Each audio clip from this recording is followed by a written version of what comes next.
Hello and welcome to the Farming Week, the podcast brought to you by Agriland and AXA Insurance, keeping you up to date with all the latest in Irish agriculture. I'm Charles O'Donnell and I'm joined by Aisling O'Brien and Louise Hickey. Well, there are many farm families around the country that are still without electricity and other essential services 2 weeks on from Storm Aen. While ESB crews continue to work around the clock getting power supply back to homes, the frustration and difficulty of being without electricity is really starting to become obvious, including for farmers and their families. Aisling, can you take us up to speed on the ways in which the fallout from the storm is continuing to impact people? That's for sure, Charles, because Storm Aen is still making its presence felt long after it has left our shores. The latest update that we have from ESB Networks at the time we're recording is around 13,000 homes, farms and businesses remain without power after the storm, which of course brought hurricane force winds and set new wind speed records for this country.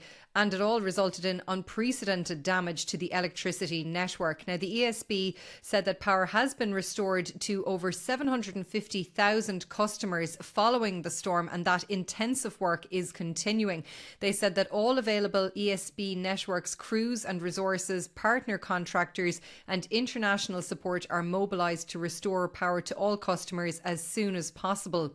And they said they were working towards restoring the majority of those customers over the coming days. But they did say that in areas with the largest number of faults, some customers may see their estimated restoration times change, which of course can be incredibly frustrating for people who have been without power for a very extended period of time already. And in some cases, they might not get their power back until into the weekend. Now, we did learn that technicians from Austria, Finland, France, the UK, Germany and Norway are all on the ground in the areas worst affected at the moment. And they're supporting over 2,500 hard-working local crews and partner contractors who've been joined by colleagues from the south and east of the country, as well as skilled retirees as well, we're being told. And over 1,300 support staff are also involved in overseeing damage assessment, emergency call management, logistics and network operations. And the ESB said where people can and that they have power to do so, they can check the Power Check website where the estimated restoration times will continue to be updated. Now, in some instances, they said the customers whose power has been reconnected may have to be disconnected again for short periods of time to allow their neighbours to be reconnected. That's to ensure safety for those working on those power lines as well. But as you said, Charles, it has been a very trying start to the year for many people in rural areas. Farmers, their neighbours, people without heat, without power, elderly people in isolated areas. You've got people who are obviously calving at the moment. It has been very, very difficult out there for a lot of people. So we hope that the worst of it might be over by this weekend and we'll see a lot of those 13,000 people having their power restored very soon. And Aisling, there's been a lot of discussion around the damage caused to forestry, and a new task force met for the first time this week on that.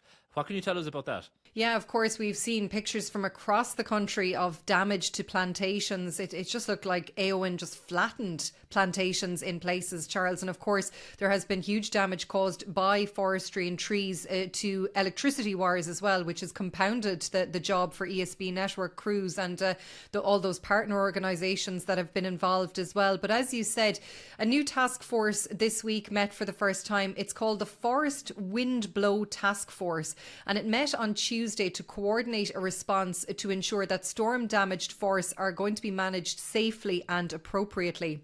Now, Minister for Agriculture Martin Hayden and Minister of State at the Department of Agriculture with responsibility for forestry, Michael Healy-Rae, invited the stakeholders to come together on this task force to assess the damage and to come up with a plan following both Storm Dara and Storm Éowyn and the damage that both of those storms have caused. Now, Minister Healy-Rae said at this early stage they're getting to grips with the scale of the damage on the ground, and it appears that weather affected a very large area of forest, is how he put it. And the group of stakeholders included forestry owners, forestry companies, Teagasc, Caoilte, and they're all going to plan around the prioritisation of felling licences in respect of storm damage and examine issues that arise in relation to the harvesting, haulage and sawmilling of blown down trees as well. Now, Michael Healy-Rae said that the discussions at the task force meeting were wide-ranging, and they included the potential for speeding up that licensing process for capacity in the sector to harvest this material, and the markets, of course, as well for this timber. And the task force is due to meet again next week. And this week as well, Minister Healy-Rae was out on the ground in County Meath. He visited a family farm to see the devastation caused by Storm Aen to Forestry, and he pledged to do what we can to help landowners, and he said the task force will inform any necessary steps. And the Department of Agriculture as well, Charles, has published a wind blow and storm damage guidance for forestry owners, where an interactive forest planning model software has been developed to allow growers to input variables related to various scenarios that might be applicable to their plantations. So that is something to check out as well if you have been impacted in that way. Now, just before we leave that, Charles, as well, just switching over to the horticulture sector, there's been multiple calls on the government to provide urgent financial supports to that sector in the wake of Storm Aen. TDs and senators said that growers have incurred crippling losses, which includes extensive damage to polytunnels, glass houses, crops and equipment as well. And that's all coming at a crucial time in the planting season for growers as well, in a sector that supports over 7,000 jobs. Now, Fine Gael TD Joe Cooney said this week that Minister Michael Healy-Rae, who has responsibility for horticulture, is engaging with Teagasc and other stakeholders on the impact of the storm on the sector. And the TD said that Minister Healy-Rae has confirmed to him that his officials are assessing the extent and significance of the damage caused. And it's understood that the minister is set to meet with representatives of horticultural subsectors at a meeting of the Horticulture Industry Forum, which is due to take place on February 11th as well. And as the dole resumed this week, Aisling, after a controversial 2-week break, the impact of the storm was a hot topic, wasn't it?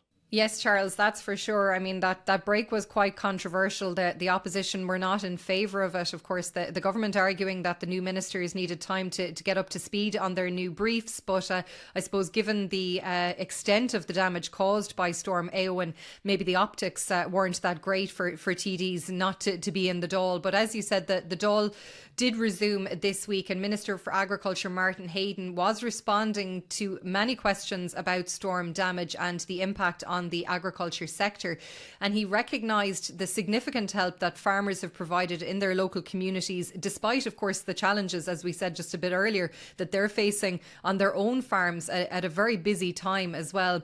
And he urged farmers to put their safety first. And he said, given all of the challenges facing them when carrying out repairs and removing fallen trees in the aftermath of this storm, he asked them to properly assess the risks of the work that they were undertaking and to keep themselves safe, which is the most important thing, of course. And when it came to storm damage on farms and on agricultural properties, here is what he had to say. The severe storm has resulted in significant damage to protected structures, particularly in the horticulture sector, in sheds on farms, and there has been extensive damage to trees, both on farms and in forestry plantations as well. So, I just would like to put on the record as well to urge farmers that put their safety first in terms of all of the challenges that when they're facing them, carrying out repairs, removing fallen trees in the aftermath of Storm Aen, to properly assess the risks of the work they're undertaking and to keep themselves safe. I am aware of reports of significant damage in the horticulture sector. As I said, my officials are engaging with Teagasc and other stakeholders to assess the extent and significance of damage caused. Now, also speaking in the Dáil this week was Independent Ireland TD Michael Fitzmaurice, who described the devastation which the storm had wrought on families around the country, but particularly in the West, the Northwest and the Midlands region. Now, the Roscommon Galway TD criticised the government response to Storm Aen, but he did praise the community response from contractors and farmers who he said went out with their tractors and their loaders to clear roads. And when it came to the damage caused by the storm, he had a clear message for government. In the line of the farmers, we need to make sure the sheds that have been taken away, sheds have just disappeared in places. And yes, the horticulture sector as well, but those sheds, funding needs to be given away. Not task forces, not reviews. Farmers, communities, tidy towns that is to take up debris, councils, communities, and people that had to pay extra money for food needs pounds, shillings and pence. Not a review, not a task force, not something down the road. Because this work has to start now. There are cattle in sheds that don't have a roof over their head. There are cows going to be soon calving where the calf shed is gone. This is where we need action.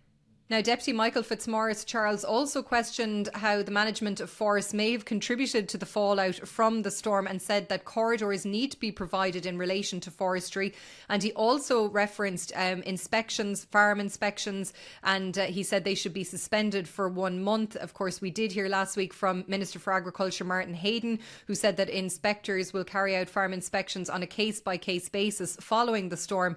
But Deputy Fitzmaurice said that, farmers kind of wanted a bit more certainty around that. And he said when it came to acres, fences have been damaged maybe. And he said that inspections under that scheme should be abandoned for the next 3 months, in his opinion.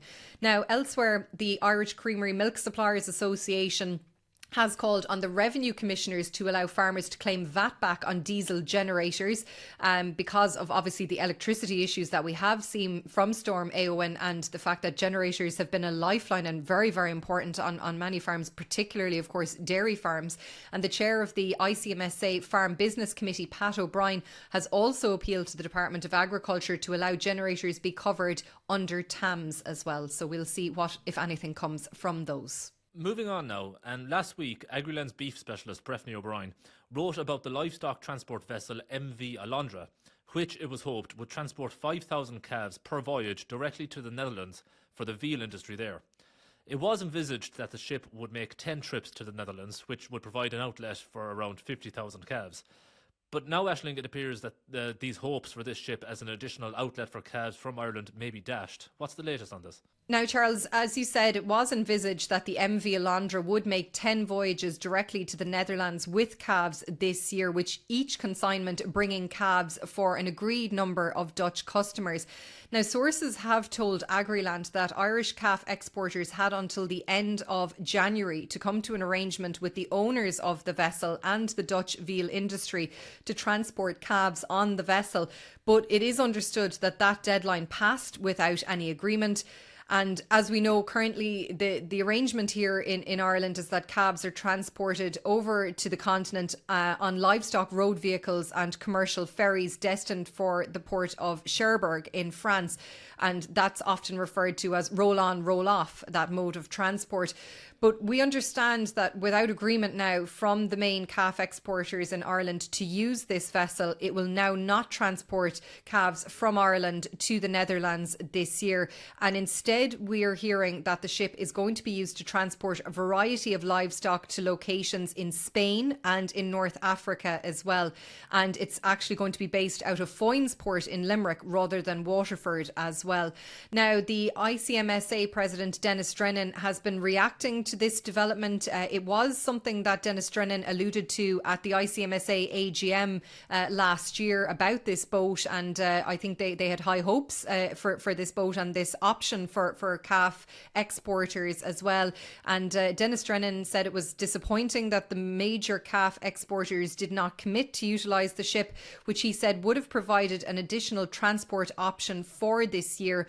And he urged exporters to engage further with the owners of the ship to ensure that this opportunity is not lost. And he said that the ship itself looks very impressive and the general conditions and facilities that they saw when they inspected it were as good as any they had ever seen. And you can check out, we have photos. Breffney O'Brien, as he said, did write about this boat, and we have photos on Agriland. You can have a look at the interior of it for yourself as well on our website and app. And Dennis Drennan said that, look, with the shipment of live animals at record levels in 2024, he does believe that shippers should be exploring all transport options. And again, he has urged them to immediately engage and to utilise this ship going forward. So we'll have to see where it goes. But as you said, as it stands right now, as we're recording, it seems that it is in serious doubt that the MV Alondra will be bringing calves directly from Ireland to the Netherlands this year. We're going to move on to agribusiness now. And Aisling, we learned just today, Thursday, that the long-time CEO of Aurivo Co-op is going to step down next year. What are the details on this? Yeah, confirmation today from the dairy processor that its chief executive Donal Tierney is due to retire from that position next year. We were told that Donal Tierney's retirement will take effect at the Aurivo annual general meeting in May 2026. And it'll actually mark the end of his 15-year term with the co-op, which includes 6 years in the leadership role as chief executive. Now, Donal Tierney said that it has been an extraordinary privilege to lead Aurivo and to work with talented and committed individuals. And he said he will remain obviously CEO for the coming months, and he'll also prepare for the next chapter of his life after Aurivo. But he said he was deeply proud of what he's achieved in his time, and he looked forward to watching the co-op continuing to thrive. Now, the chair of Aurivo, Raymond Barlow, thanked Donal Tierney for his leadership of the co-op since 2020, and he pointed out some notable highlights during his tenure, including the acquisition and the integration of the liquid milk and van sales business of Arabon, which of course was given the green light by the Competition and Consumer Protection Commission, the CCPC, back in September 2023. And Barlow also highlighted the 5-year €70 million investment programme across the co-op, and he praised Donal Tierney for his leadership of the business through the challenging trading conditions that were brought about as a result of the COVID-19 pandemic. So Charles, it's a long goodbye of sorts for Donal Tierney from Aurivo. And of course, attention is now going to turn to his replacement, as these things often do. And over the coming year, we're being told that the board of Aurivo is going to initiate a comprehensive search process to appoint a new chief executive. So watch this space, as they say. And just before we move on from the dairy sector, we had updates this week on dairy markets as a possible indicator of where milk prices might be expected to go. On Tuesday, the Global Dairy Trade GDT index recorded a strong increase of 3.7%. The index figure of 1,264 is now at its highest level since July of 2022. And yesterday, on Wednesday, Ornua confirmed that its purchase price index, its PPI, for the month of January is 161.9. Ornua said that index figure implies an indicative return of 48.3 cent per litre, including VAT, for standard constituents. This is an increase on the 47.6 cent per litre figure for December's PPI. But moving on now, and the beleaguered revisions to the ICBF's Eurostar evaluations are still generating considerable concern from breed societies. For a while there, this issue receded somewhat from the agri-news cycle, but Aisling, it's back now. Can you tell us why? Yes, Charles, back with a bang, it has to be said, because the Eurostar indices, these figures and star ratings, they're generated by the ICBF, the Irish Cattle Breeding Federation. And as you said, back in November 2023, there was a revision issued by the ICBF of the terminal and replacement breeding indices for beef animals. Now, that actually caused a significant backlash at the time from a number of cattle breeders who said they were negatively impacted by those changes. And in December of 2023, ICBF confirmed that it would convene a beef industry stakeholder forum on the changes to those indices for beef animals. But fast forward to more recent weeks, and what we've learned is that the Irish Cemental Cattle Society, the Irish Sailors Cattle Society and the Irish Charolais Cattle Society have all voted to remove the ICBF indices from their respective society cattle sale catalogues. The Irish Partenay's Cattle Society has also taken a decision at its Breed Council meeting to not publish any of the revised ICBF Eurostar indices for pedigree animals going forward. And the Irish Blonde Aquitaine Cattle Society has also issued a statement to us saying that it is supporting the other cattle breed societies' vote of no confidence in the Eurostar indices. Now, this week came further news that the South East Limousine Club voted no confidence in the figures following an emergency meeting on Tuesday. And the Irish Dexter Cattle Society has described the new system as a one-size-fits-all yo-yo algorithm. And it said that it is nowhere near ready for prime time. And following a meeting of that society this week, it stated that a dry run of the change was not completed and that it was not peer-reviewed. And it said leaving breeders with no choice other than to make decisions based on star ratings means that this reservoir of genetics will be rapidly depleted. And the Society said it's in the business of preserving a native Irish rare breed, and it said this scheme can undo over 100 years of preservation work in a few short years and do irreparable damage to native Irish breeds.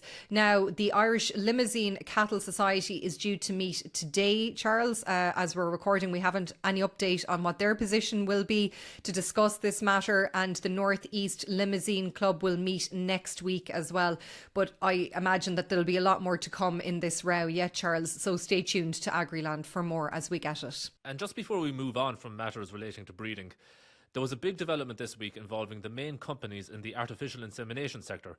Can you tell us a bit more about that, Aisling? Yeah, this is a very interesting story, Charles. So when we hear AI nowadays, we have to do a double take, don't we? Because if it's artificial intelligence or artificial insemination, and in this case, it is the latter. So the 4 of the largest operators in Ireland's bovine AI sector have confirmed that they intend to introduce intellectual property rights on their high genetic merit bulls and semen.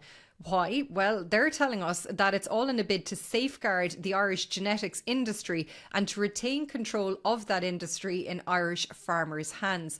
Now, the 4 companies, Dovea Genetics, Eurogene, Munster Bovine and Progressive Genetics, came together to issue this statement this week, and they outlined what their intentions are, and they said they want to maintain and grow the position that Irish genetics has gained as a global leader in cattle breeding. They want to safeguard the investments made in Irish breeding programs both domestically and in exported genetics. And finally, they want to preserve collaborative industry infrastructure where all stakeholders continue to work to the benefit of farmers. Now, the AI companies have said that the introduction of IP rights on elite Irish bovine genetics is actually in line with international best practice, Charles.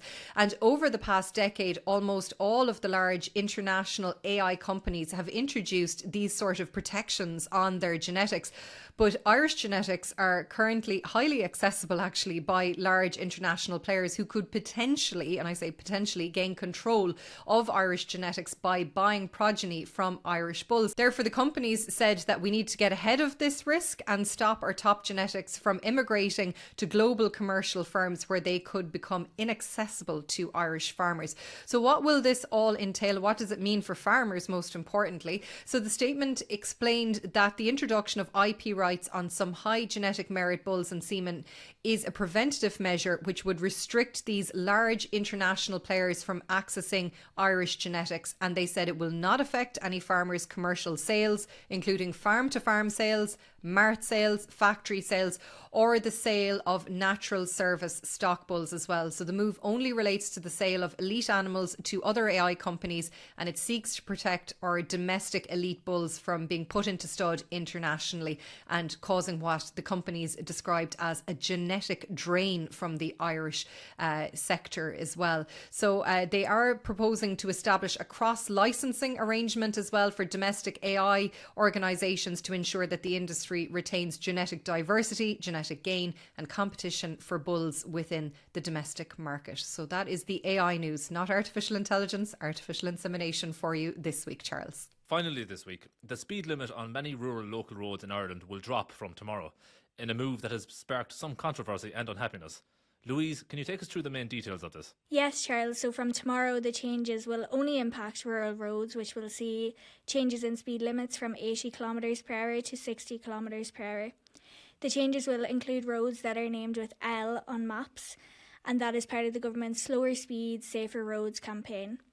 The changes are part of Ireland's Government Road Safety Strategy 2021 to 2030, which has the primary aim of reducing the number of deaths and serious injuries on Irish roads by 50% by 2030. So what we will see from tomorrow is changes to that well-known striped speed limit sign. It is used as an alternative to numeric signs on specific single-lane rural roads, and we will also now see a maximum 60 km per hour limit in force. Future implementation phases for speed limit reductions will focus on the speed limit in urban cores, which include built-up areas as well as housing estates and town centres, reducing to 30 km per hour. The speed limit on national secondary roads is also recommended to reduce from 100 km per hour to 80 km per hour. The Department of Transport has been working with An Garda Síochána to ensure they are ready to implement the new limit. Chief Superintendent Jane Humphreys in the National Garda Roads Policing Bureau said An Garda Síochána will be utilising the network of roads policing and frontline resources and technology to enforce the new speed limits. Gardaí will also be deploying new mobile safety vans as required to enforce the new limits. The structure of speed limit law in Ireland is that national legislation sets default speed limits for different classes of roads. The setting of such limits is a devolved responsibility of local government, and recent legislation has not changed this structure or affected the capacity of local authorities to vary special speed limits. So each local authority has been asked to carry out a review in accordance with these updated guidelines in advance of the commencement of the speed limits coming into place. So it does mean that some of the roads will stay at 80 km per hour or a different variant speed depending on what the local authority considers that's best suited. Thanks, Louise. Well, that's almost all we have time for today. Just before we go, Agriland has been recently covering the elections for the Seanad, including the Agricultural Panel, one of the 5 vocational panels that elects members of the Seanad. The 11 members of the Agricultural Panel are now all known, so you can check out the article by Agriland editor Stella Meehan to familiarise yourself with those members of the new Seanad. And staying with elections, the race to become the next president of Macra is heating up. A number of Macra members have put their names forward now to take over from current president Elaine Houlihan, whose term ends in the next couple of months. Again, if you want to familiarise yourself with those names and keep a track of the Macra election in the coming months, stay tuned to Agriland. But that's where we'll leave it. Please don't forget to rate, review and follow The Farming Week on Spotify, Apple Podcasts or wherever you get your podcasts. We'd love if you could spare some time to give us 5 stars and share The Farming Week with anyone you think might be interested. From Aisling, Louise and myself, all the best.